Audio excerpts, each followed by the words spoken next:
Bienvenidos, estimados alumnos. En esta oportunidad desarrollaremos el siguiente tema, que es crisis epiléptica. La crisis epiléptica es un tema muy importante, no solo en el área pediátrica, sino en medicina general. En los siguientes minutos vamos a desarrollar los diferentes tópicos, como definición, que es una epilepsia, qué es una convulsión, qué es una crisis epiléptica. Tocaremos la etiología, la fisiopatología, cómo se desencadena una crisis epiléptica, cómo se clasifica la epilepsia, el diagnóstico y por último el tratamiento. Así como instituciones como el GINA en caso de asma bronquial, la ILAE es la institución autorizada en temas de epilepsia. Es la Liga Internacional contra la Epilepsia. Es una institución que tiene más de 100 años de fundación y es la encargada de ver todos los temas de prevención, de diagnóstico y de tratamiento de epilepsia. Entonces, ellos, ¿cómo definen a epilepsia? La definen como una afección neurológica crónica recurrente de fenómenos paroxísticos ocasionados por descargas de neuronas cerebrales de forma desordenada y excesiva. Es importante tener los conceptos bien claros en epilepsia para no confundir o usar como si fueran sinónimos convulsión, epilepsia. Empezaremos definiendo por un trastorno paroxístico. Es un episodio de aparición generalmente brusco e inesperada de breve duración.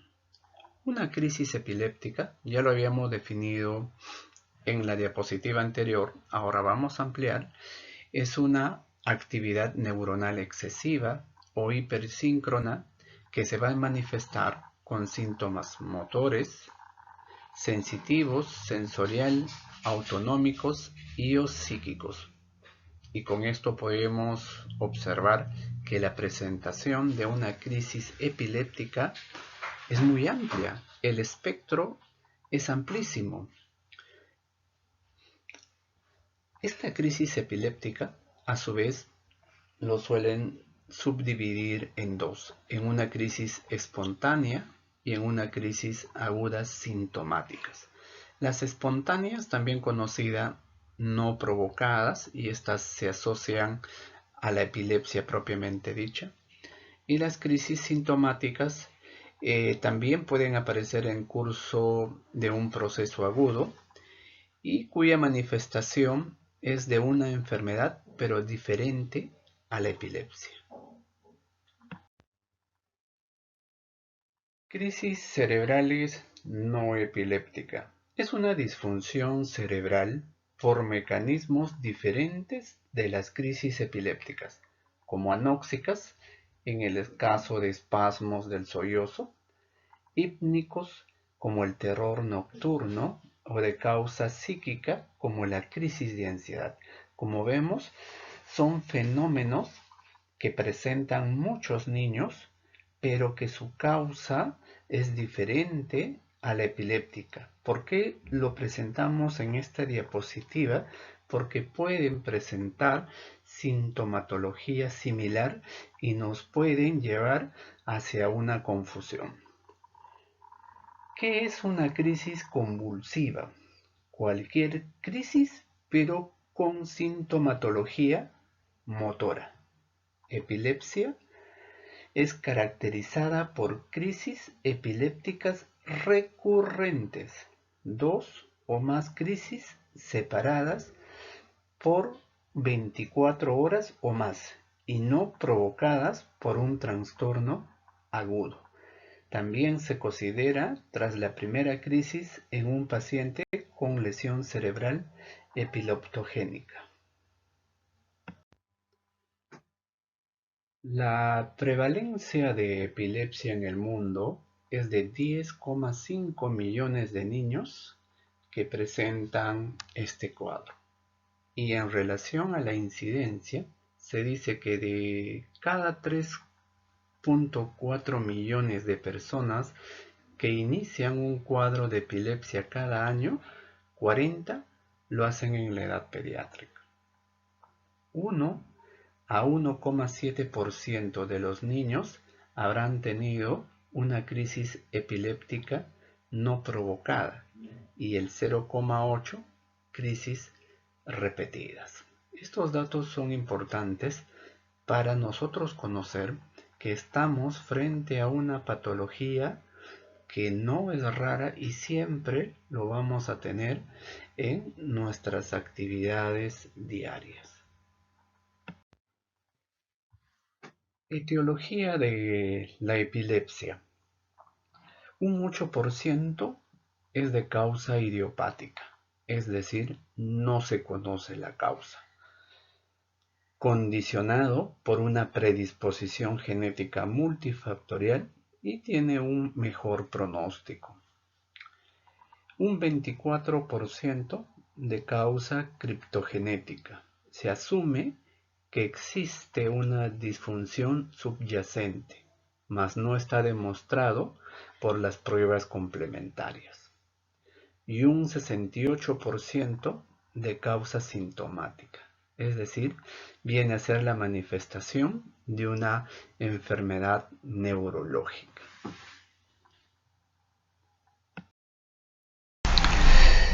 Otra manera de enfocar la etiología es según el grupo etario y sobre todo en pediatría es muy útil cuando nosotros vemos a nuestros pacientes según la edad. En el primer grupo tenemos a los neonatos, entiéndase la población menores de un mes, donde vemos que las causas más frecuentes son la hipoxia e isquemia perinatales, hemorragias intracerebrales y traumatismos, infecciones agudas del sistema nervioso central. No se olviden que el 30% de los niños, en este caso neonatos, con sepsis, desarrollan una meningitis, una infección aguda del sistema nervioso central, trastornos metabólicos, hipoglicemia, hipocalcemia, hipomagnesemia, abstinencia a drogas en caso de neonatos de madres con historia de consumo de drogas. En los lactantes y niños tenemos de lejos una de las primeras causas aparatosas, las convulsiones febriles. También tenemos trastornos genéticos, trastornos del desarrollo y traumatismos. En la etapa ya de la adolescencia vemos como primera causa los traumatismos, también trastornos genéticos, algunas infecciones, acá las parasitarias son importantes. En los adultos jóvenes, traumatismos también, abstinencia de alcohol, consumo de drogas, etc. Dentro de la fisiopatología tenemos diversas teorías como causas que desencadenan una crisis epiléptica. Tenemos un primer grupo, las alteraciones de la síntesis energética. En un segundo grupo, el desbalance entre neurotransmisores. Este desbalance puede ser por exceso o por deficiencia, que ya lo vamos a ver más adelante. Y en el tercer grupo tenemos las alteraciones de la membrana celular. En la diapositiva anterior habíamos mencionado los 3 mecanismos posibles que podían desencadenar una crisis epiléptica.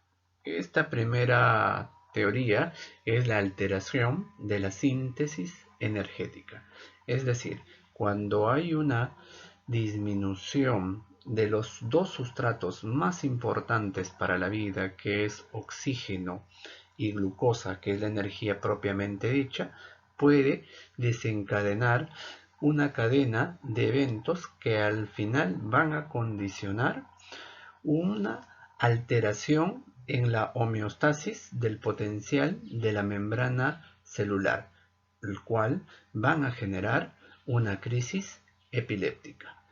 Por lo tanto, la hipoxemia, isquemia e hipoglicemia son entidades que van a comprometer la cadena mitocondrial y esto a su vez alteración en la bomba sodio-potasio ATPasas encargadas de la homeostasis, desencadenando un cuadro convulsivo.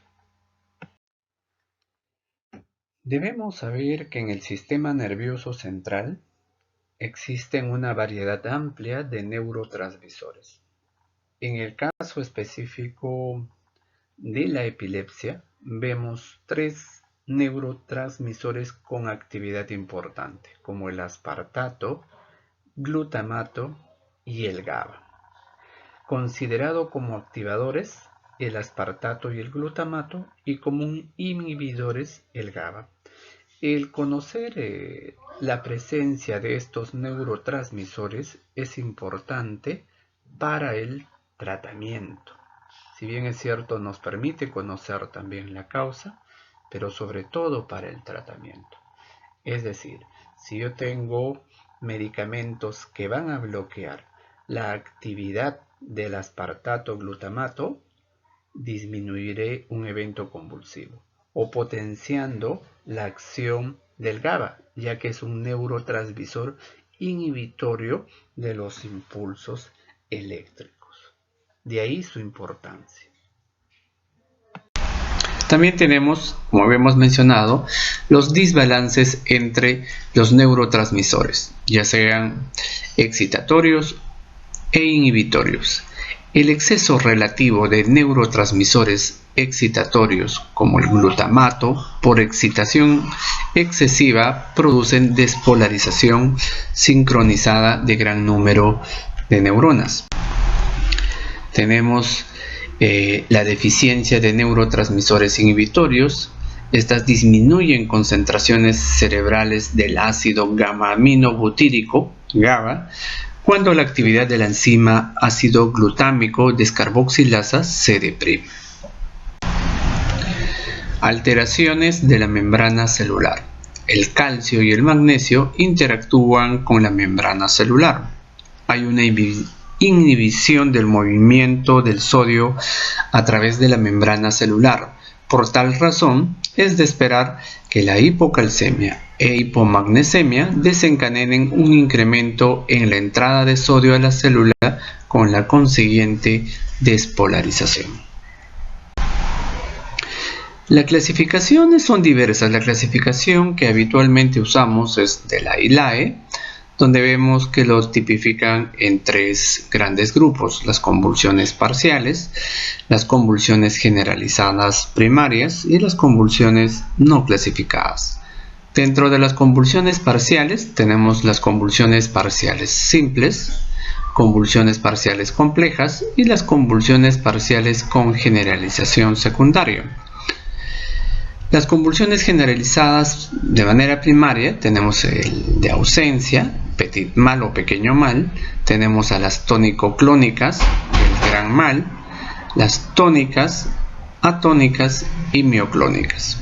Y dentro de las convulsiones no clasificadas, las convulsiones neonatales y espasmos infantiles, las cuales vamos a ir desarrollando en el transcurso. La clasificación clínica de Volpe, y esto es básicamente para las convulsiones no clasificadas que habíamos visto de la ILAE, y esto es importante sobre todo en la etapa neonatal. Hay varios tipos de crisis convulsivas. Tenemos las convulsiones sutiles o mínimas que se presentan en el 65% de los casos, de lejos la más frecuente. Tenemos en un segundo lugar las clónicas, se presentan en un 20%. Tenemos las tónicas, que se presentan en el 10% de los casos, y las mioclónicas, que se presentan en un 5%. Debemos saber reconocer que frente a signos y síntomas que pueden ser compatibles con una crisis epiléptica, en primer momento debemos llevarlo como una crisis paroxística cerebral o una crisis cerebral. ya que nosotros vamos a tener un diagnóstico diferencial que son las crisis no epilépticas, que también lo habíamos definido como trastornos paroxísticos no epilépticos. Es la clasificación que estamos viendo en la diapositiva en el lado derecho, ¿no?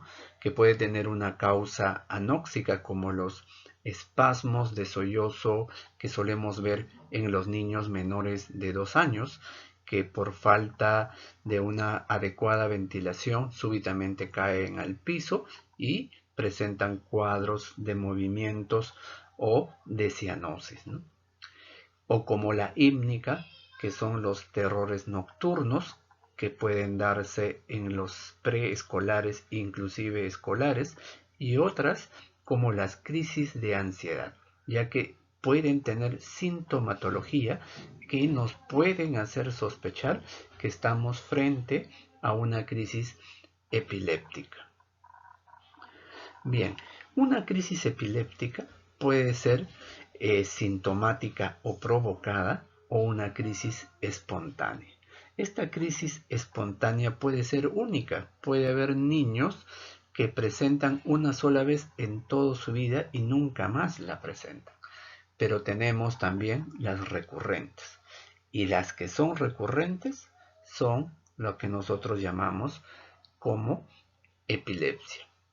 Cuando vamos al gráfico del lado izquierdo, tenemos las crisis agudas, sintomáticas o provocadas. Y esta a su vez lo subdividimos en benigna y en las potencialmente graves. En las benignas tenemos las crisis febriles en nuestros niños de 5 meses que van a 5 años. Generalmente, como dice, son benignas. Ya lo vamos a definir mejor más adelante. Y también las parainfecciosas, es decir, un resfrío, una gastroenterocolitis puede generar una convulsión, pero al final de causa benigna. ¿Qué otras tenemos de causa potencialmente grave? Las meningoencefalitis. Recuerda que el 90% de las meningoencefalitis se da en población pediátrica. Hemorragias cerebrales por traumatismos, que es la primera causa en niños, alteraciones electrolíticas, hipoglicemia, sobre todo en los pequeñitos, en los lactantes y sobre todo en los neonatos, intoxicación por drogas, no por iniciativa propia, sino también se ha visto o nosotros vemos en nuestra práctica diaria, en nuestras emergencias, que pueden llegar niños que de manera casual pueden consumir sustancias prohibidas que usan los padres, ¿no? Siempre tener presente esas situaciones. En los trastornos paroxísticos verdaderos o crisis epiléptica es importante buscar las manifestaciones clínicas, ¿no? Como su propio nombre lo dice, paroxismo es una presentación súbita, abrupta. Entonces nosotros, ¿qué tipo de síntomas nos van a ir a hacer sospechar que estamos frente a una crisis epiléptica? Alteración del tono, paciente que está caminando y súbitamente se desvanece, movimientos anómalos, ¿no? De repente esos sacudidones que vamos a ver más adelante, que son los movimientos tónicos, tónico-clónicos, la pérdida de conciencia, cómo diferenciar de alguien que puede estar simulando, difícil en la población pediátrica, de repente en la adolescencia, pero la pérdida de conciencia es un dato importante y clarísimo también, y el comportamiento alterado que puede tener post-crisis, ¿no? Siempre haciendo énfasis en la diferenciación de aquellos trastornos paroxísticos no epilépticos, ¿no? Es importante siempre el diagnóstico diferencial, cuáles son estas causas frecuentes de errores diagnóstico que pueden generar a la larga ansiedad innecesaria en la familia, hacer exploraciones complementarias como una tomografía, resonancia e inclusive iniciar tratamiento farmacológico iatrogénico, ¿no? Ya que recordamos que damos medicación no por 2 o 3 días, sino una medicación en promedio por 6 meses. Y también tener cuidado todo lo contrario, o sea, frente a una crisis epiléptica que es verdadera y de repente catalogarlo como una no epiléptica. Este retraso de diagnóstico pues, puede conllevar a una alteración en el desarrollo del niño. Por eso es importante no retrasar el estudio etiológico, el tratamiento específico a la causa, ¿no? Entonces eso es importante saber porque el retraso del tratamiento puede generar nuevas crisis y sobre todo en la edad pediátrica alterar el desarrollo del niño. El diagnóstico de epilepsia es fundamentalmente clínico, basado en una anamnesis detallada, ¿no? Eh, el tiempo de enfermedad, el tipo de movimiento, qué otra sintomatología presentaba, había oculoaversión, cialorrea, cianosis, era el movimiento simétrico en ambas extremidades, etc. Eso es importante tener claro porque nos va a llevar a hacer una precisión diagnóstica más clara. Tener presente los testigos presenciales, pueden ser los padres, los cuidadores o del propio niño, si es un niño que pueda tener 5, 6, 7 años, qué molestias sintió previo a este evento. Es importante un diagnóstico lo antes posible para evitar detalles de cómo se presentó esta crisis epiléptica. La exploración física suele ser normal en aquellos trastornos paroxísticos no epilépticos que nos pueden llevar a la confusión, o en la mayoría de los niños que son crisis epilépticas pero no sintomáticas, es decir, aquella verdadera epilepsia. Después del evento, cuando nosotros lo exploramos, no encontramos nada. Pero ¿qué ocurre con las crisis epilépticas sintomáticas o provocadas como habíamos clasificado? Es decir, una meningoencefalitis. Este paciente sí va a tener una exploración física positiva. Si es un niño mayor de 2 años de edad, vamos a tener rigidez de nuca. Si tiene menos de 2 años y todavía se puede palpar la fontanela, de repente una fontanela abombada, una historia de irritabilidad, cefalea, vómitos, trastorno de conciencia, fiebre alta, constante y persistente. Entonces, toda esta información sí nos está orientando más para sospechar que estamos frente a una crisis epiléptica, pero de causa sintomática. O sea, hay un trasfondo que está originando este problema. Entonces, aparte de la clínica y otras pruebas complementarias, tenemos un electroencefalograma. Es esencial para el estudio de la epilepsia, pero también hay que tener presente que un electroencefalograma normal no necesariamente descarta una epilepsia. Y un electroencefalograma anormal tampoco no necesariamente indica patología. Por eso la valoración siempre va a ser de manera integral.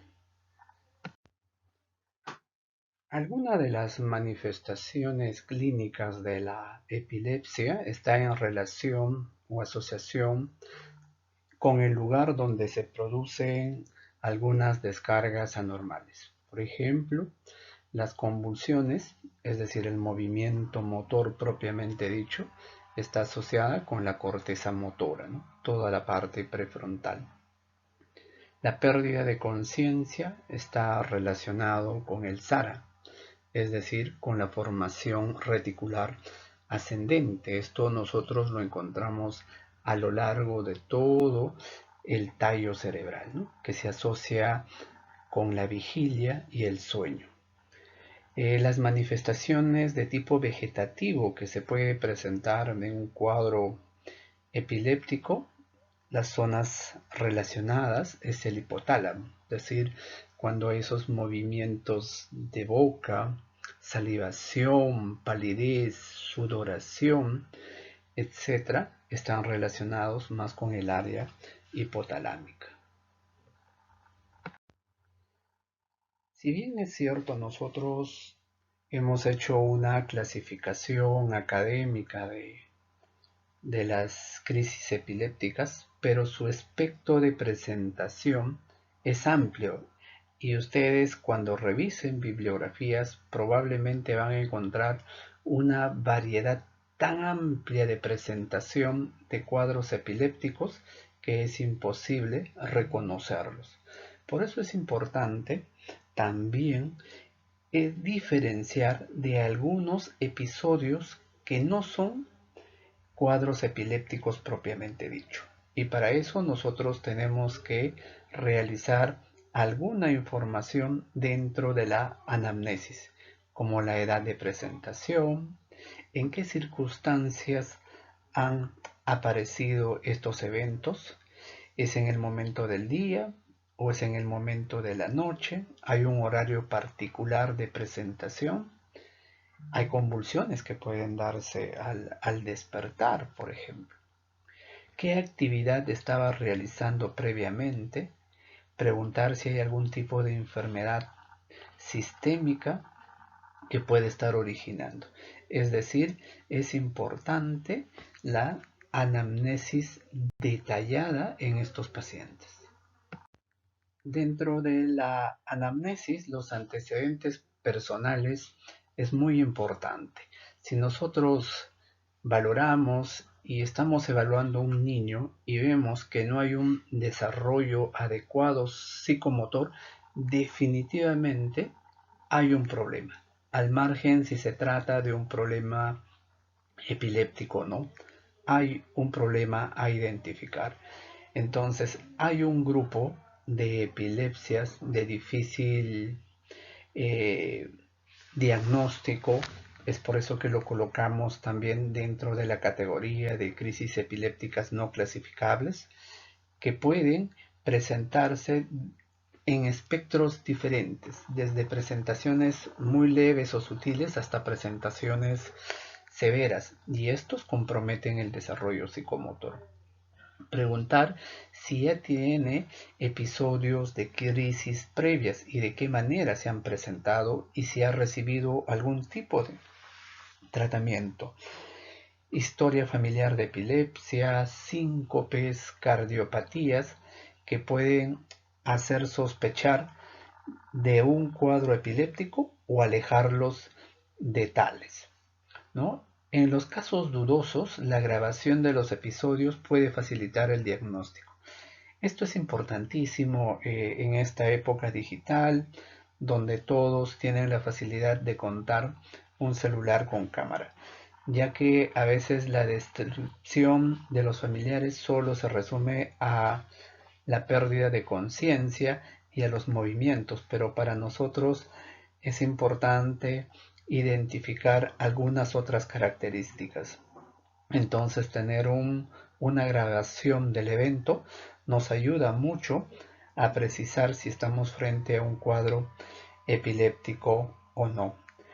Es importante tener en cuenta que la pérdida de conciencia, desconexión del medio, movimientos involuntarios, relajación de esfínteres pueden estar también presentes en trastornos no epilépticos. Siempre evaluar en adolescentes por su alta presentación los cuadros de simulación o los cuadros conversivos, ¿no? Por ejemplo, cuando hay movimientos involuntarios, ver si son simétricos y si no son simétricos. Ahí ya tengo un dato importantísimo para diferenciar si estoy frente a un evento convulsivo verdadero o no. Cómo están las pupilas, si son pupilas midriáticas, evidentemente nadie puede fingir una midriasis y estaría frente a un cuadro convulsivo propio. Entonces, todos esos detalles es importante valorar cuando estamos explorando un paciente con sospecha diagnóstica de epilepsia. La descripción detallada del episodio es muy importante para nosotros para poder determinar si estamos frente a un cuadro de crisis epiléptica o no. Entonces empezamos, ¿cómo fue la conducta anterior al evento? Lo que nosotros conocemos como una etapa prodrómica. Hubo signos sensoriales, autonómicos. Esto de repente nos hace sospechar más de un trastorno no epiléptico. Factores precipitantes, por ejemplo, el dolor, la frustración, la ira, el enojo, un traumatismo, cambios posturales, un calor sofocante, también nos puede hacer sospechar de un trastorno paroxístico no epiléptico. Estímulos luminosos, auditivos, táctiles, inesperados, nos puede hacer sospechar de una crisis epiléptica refleja. Pero ya en el episodio propiamente dicho, que es el evento o la crisis epiléptica, ¿qué es lo que nosotros buscamos? Signos motores, ver si son signos motores focales o generalizados, si son sincrónicas o no, si son simétricas en ambos hemicuerpos o no, si son rítmicos o arrítmicos. Esta información es importantísima, que nos orienta a hacer un diagnóstico más preciso. Es importante para nosotros saber si una convulsión se originó de forma parcial y que posteriormente se generalizó, o fue una convulsión generalizada desde un inicio, ¿no? Si presentaron signos sensoriales, si hubo alteraciones autonómicas como palidez, sudoración. Buscar y evaluar las pupilas es importante en un paciente que tiene trastorno del sensorio. No sabemos si está convulsionando o no, pero si ustedes evalúan a un paciente que está en midriasis con trastorno del sensorio, probablemente puede estar presentando una crisis epiléptica atónica. Una crisis epiléptica es evidente, es la presentación típica, un paciente, un niño que se desvaneció y presenta movimientos tónicos clónicos, pero no siempre una crisis epiléptica tiene esa presentación. El estado de conciencia es importantísimo, como habíamos mencionado. Una manera práctica de valorar es eh, evaluando el tono de los párpados, ¿no? Fuertemente cerrados, por ejemplo, en los adolescentes cuando están haciendo una crisis psicógena, un cuadro conversivo, pero frente a una verdadera crisis epiléptica, el párpado todo lo contrario, está relajado, nos permite ver con facilidad el globo ocular y evaluar pupilas y su importancia, como habíamos mencionado. Y también es importante valorar el final.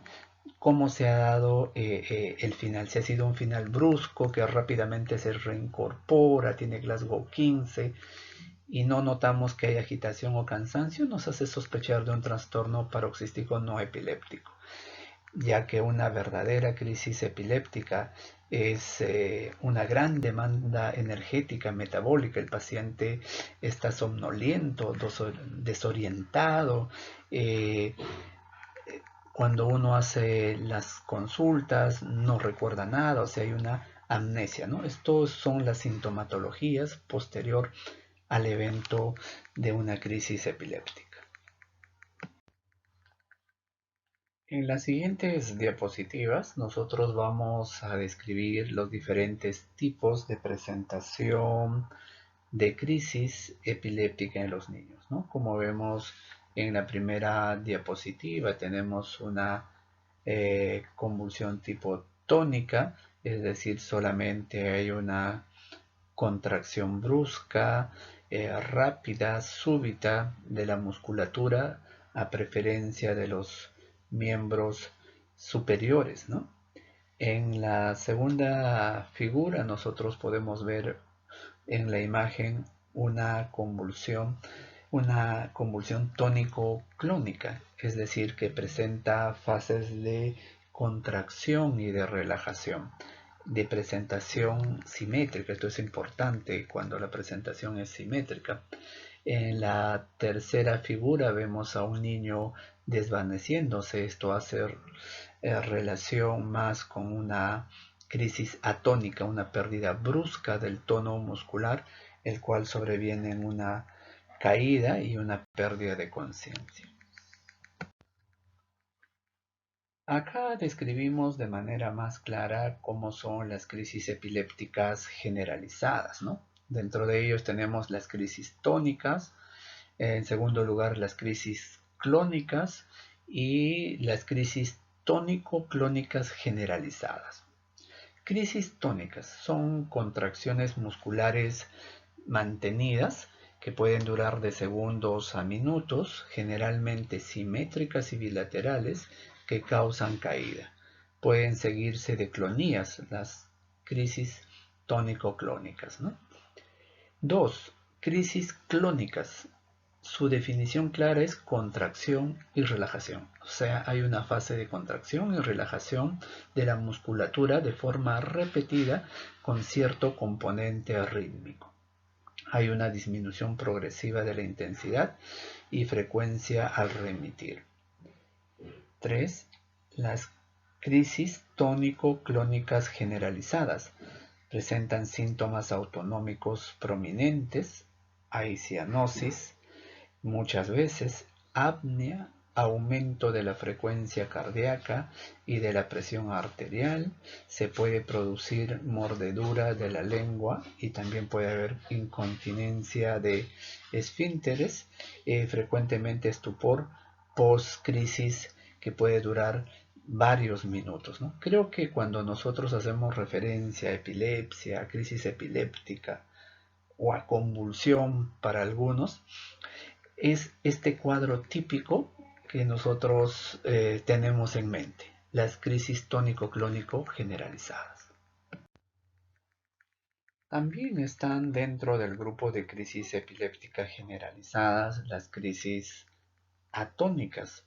Esta crisis se caracteriza por una pérdida súbita del tono que puede afectar la cabeza, el tronco o extremidades y frecuentemente causa caída. Su duración es de unos cuantos segundos que posteriormente se recupera de una manera relativamente rápido, pero el paciente puede estar algo confundido, pálido y diaforético. Crisis mioclónicas son sacudidas musculares bilaterales y simétricas súbitas y breves que causan desplazamiento y sin alteraciones de conciencia. Mucho cuidado con confundir con las pequeñas mioclonías que probablemente muchos de nosotros podamos presentar, pero estas son aisladas y en un solo lugar. Y una crisis de mioclonía sí son sacudidas musculares, pero de forma bilateral. Son más frecuentes en miembros superiores, suele caerse las cosas a las personas, suelen ser frecuentes en el día y sobre todo al despertar. Puede provocar caídas si afecta los miembros inferiores. Un tercer grupo y en pediatría muy importante son las crisis de ausencia, también conocido como pequeño mal, que es el petit mal. Si hay un pequeño mal, hay un gran mal. Nosotros denominamos gran mal a las crisis epilépticas tónico-clónicas generalizadas. Esa es una convulsión o gran mal también conocida. Y las crisis de ausencia son consideradas como pequeño mal o petit mal. Son desconexiones de inicio súbito con detección de la actividad de 5 a 15 segundos. No se pierde el tono muscular. Puede asociarse a fenómenos motores discretos como parpadeos o elevación de la mirada o miradas hacia los costados. Se den de manera brusca, recuperando la actividad previa, sin conciencia del episodio. Puede sospechar al notar una interrupción en la actividad. Esta es de presentación frecuente en la edad escolar. Sospechar en aquellos que tienen pobre rendimiento escolar. Puede haber presentaciones de unos cuantos al día, hasta cientos cuadros de crisis de ausencia al día. Puede tener presentaciones atípicas, ¿sí?, de inicio y final menos brusco o más prolongadas, inclusive puede acompañarse de confusión posterior.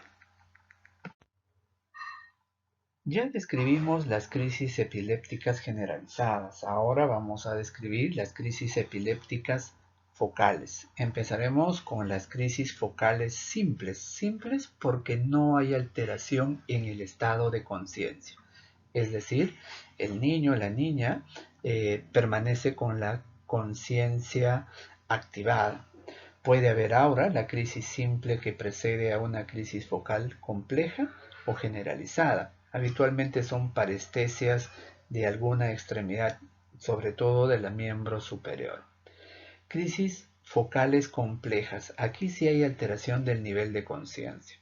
Alteración de la memoria. El paciente no recuerda haber tenido una crisis o lo que ocurrió durante ella. Hay una alteración en la vigilia, hay desorientación. En tiempo, lugar, no es capaz de seguir los estímulos, está como adormitado, intumecido, ¿no? Hay alteración del lenguaje, más de una de las anteriores. Son frecuentes los automatismos o movimientos estereotipados como el chupeteo, el frotamiento de las manos o el movimiento de las piernas en forma de pedaleo. La recuperación es gradual, si hay confusión y también presentan amnesia del episodio. Las manifestaciones de las crisis epilépticas focales pueden ser muy variables y estas están relacionadas con las funciones del área cortical donde se originan. Por ejemplo, las crisis focales pueden ser de difícil reconocimiento, las autonómicas, porque el niño puede presentar palpitaciones, arritmia, hambre, sensación de dolor epigástrico, etcétera. Entonces lo único o lo primero que podríamos sospechar si un niño presenta palpitaciones o arritmia, que se trata de un problema cardiovascular y no necesariamente el problema está ahí, sobre todo en el niño. Entonces sospechar que puede haber un problema tipo crisis epiléptica focal, ya que nosotros sabemos que el centro de la respiración y de lo que es la función cardíaca, de la frecuencia cardíaca, está en el tronco cerebral. Entonces, si vemos que hay una alteración, una descarga normal a ese nivel, puede conllevarnos a palpitaciones, también a arritmias. Puede haber presentación con vértigos, afásicas, problemas para el habla, de repente de comprensión o de la verbalización. Una risa inmotivada o lo que es las convulsiones epilépticas focales gelásticas, y la presentación realmente es amplísima, ¿no? Hay un grupo de presentación de crisis epilépticas que son denominadas las inclasificables. Dentro de esas tenemos los espasmos epilépticos, que vienen a ser contracciones bruscas y breves con movimiento de flexión y extensión del cuello. Puede haber abducción o aducción de los miembros superiores, flexión o extensión de miembros inferiores de inicio y final brusco, que éstas se pueden repetir habitualmente en forma de salvas. Es la presentación clásica de una crisis que se da en la edad pediátrica, que es el síndrome de West. El 90% de los pacientes lo presentan antes del año de vida. Es una presentación con un pronóstico bastante reservado y que puede ir de unos cuantos cuadros por día hasta cientos de crisis epilépticas por día. Otra presentación tenemos las crisis sutiles del recién nacido o del lactante pequeño. Habíamos hecho ya previamente mención en una diapositiva la clasificación de Volp en la edad neonatal, ¿no? Donde no esperemos las convulsiones típicas, entre comillas, de movimientos tónicos clónicos. A esta edad no van a tener ese tipo de presentación. El niño solamente puede presentar una mirada fija, puede haber giros oculares, una desviación tónica de la mirada, movimiento de la boca tipo masticatorios o una sensación de chupeteo o un movimiento de miembros inferiores tipo pedaleo, movimiento de las manitos tipo boxeo.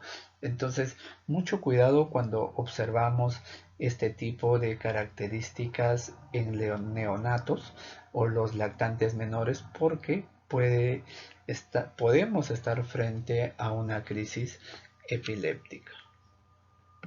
Las crisis febriles probablemente es una presentación muy habitual o común en nuestras salas de emergencia, pero que genera también mucha preocupación y angustia en los padres o cuidadores, ¿no?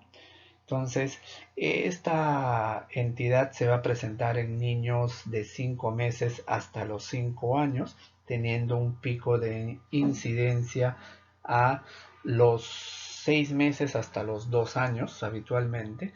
Un niño que convulsiona por fiebre puede tener el riesgo del 33% de convulsionar una segunda vez, y de los que convulsionaron 2 veces tienen un riesgo del 50% de convulsionar una tercera o más veces, y de estos un 0,8 a 1 puede presentar cuadros epilépticos más allá de los 5 años. La crisis febriles lo vamos a dividir en crisis febriles simples y complejas. ¿Cuándo es una convulsión febril simple?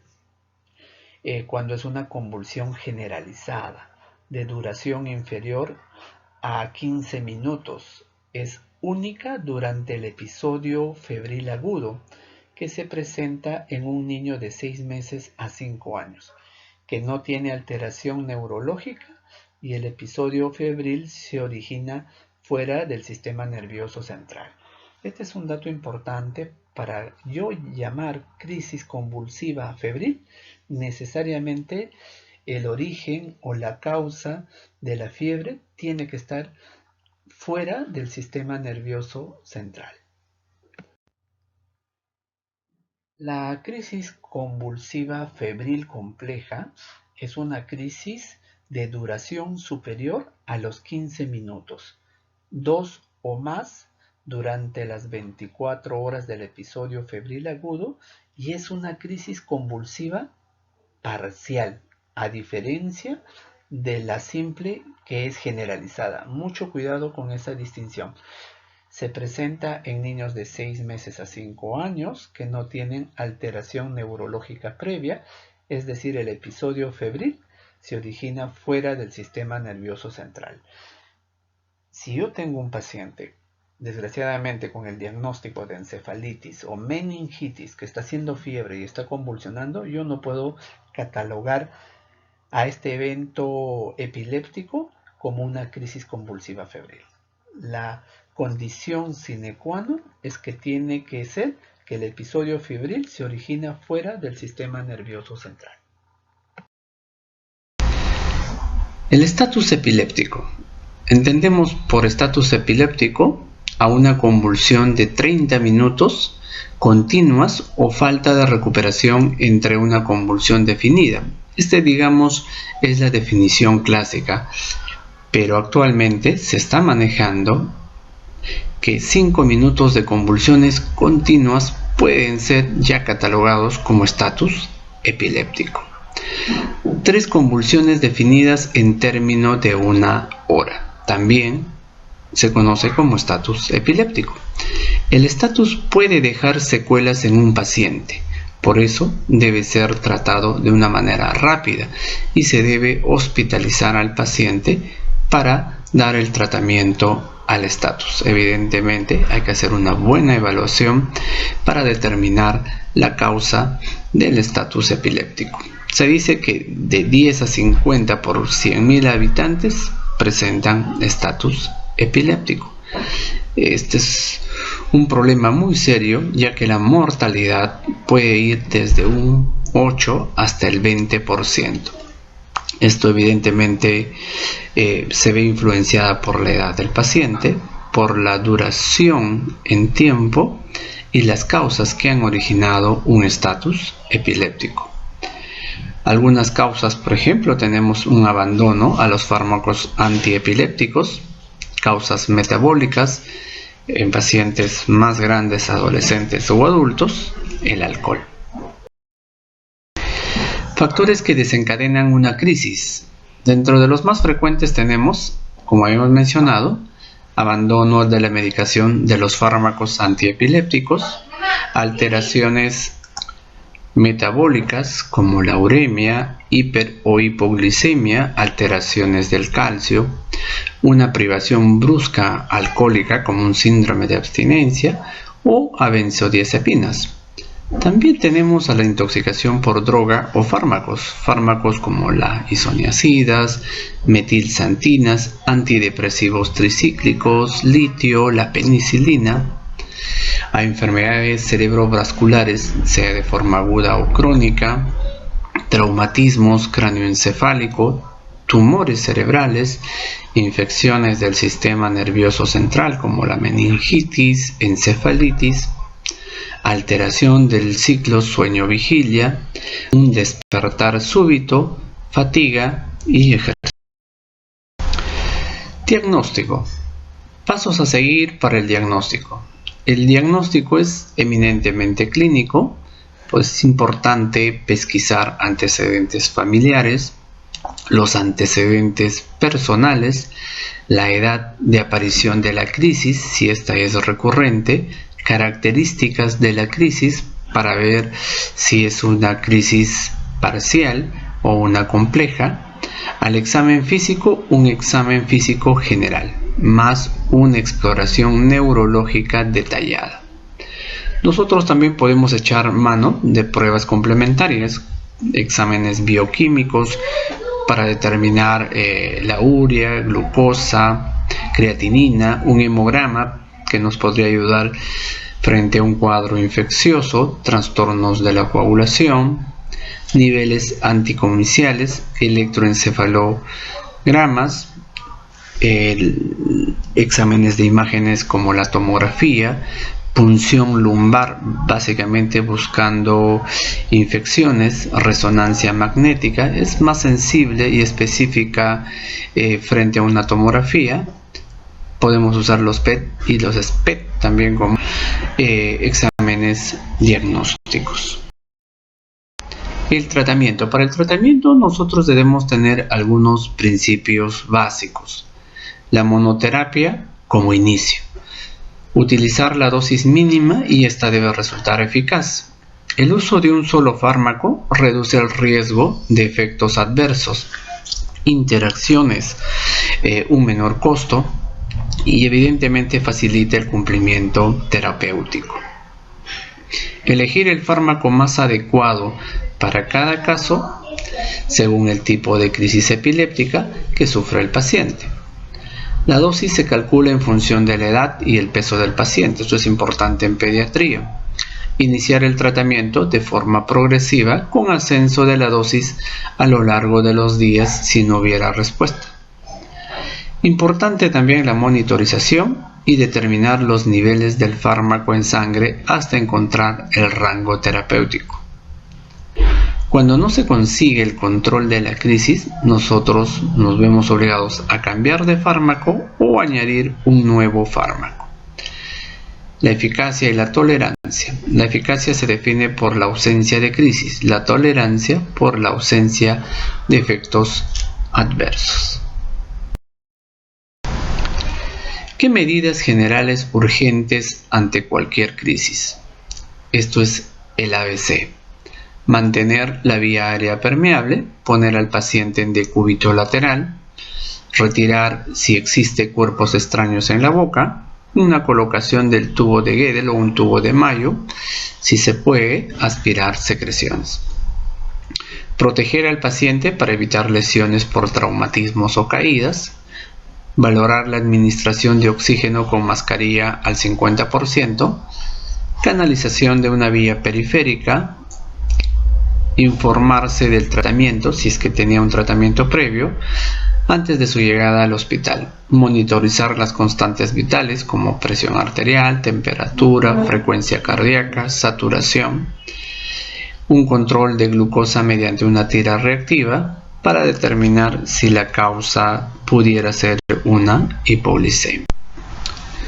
En este gráfico nos permite ver de manera escalonada el tratamiento de una crisis epiléptica. El lorazepam, en nuestro medio solemos usar mucho más frecuente lo que es el diazepam, a una dosis de 0,25, inclusive hasta 0,5 miligramos por kilo. Pero las guías recomiendan como medicamento de elección al lorazepam de 0,1 miligramos por kilo a 2 miligramos por minuto. Es importante determinar la velocidad de infusión por los riesgos de los efectos secundarios. Si vemos que cesan las convulsiones, hacemos medidas o cuidados generales.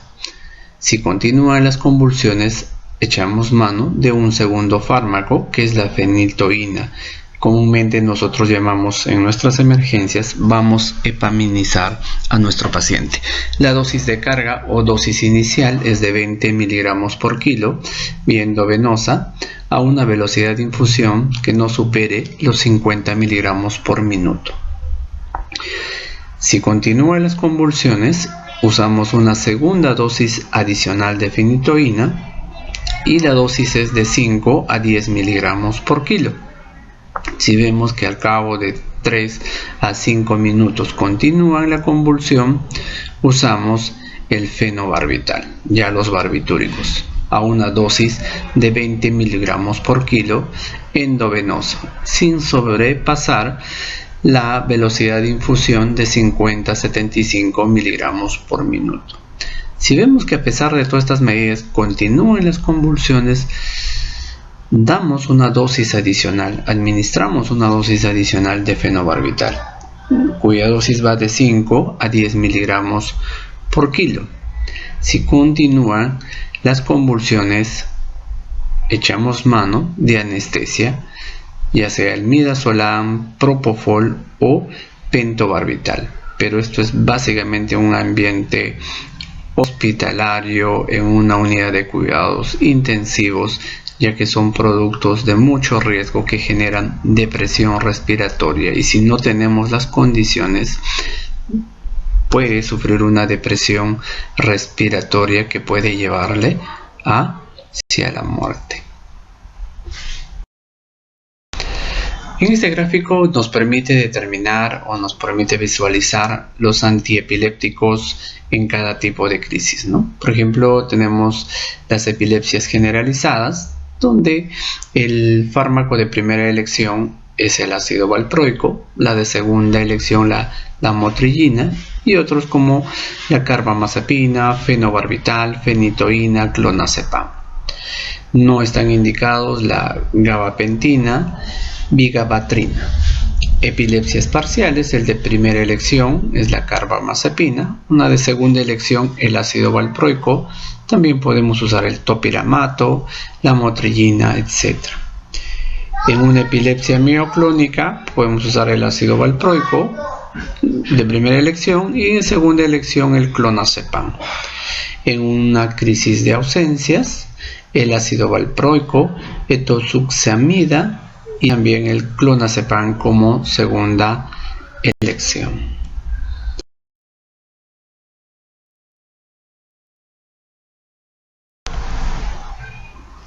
Gracias por su atención.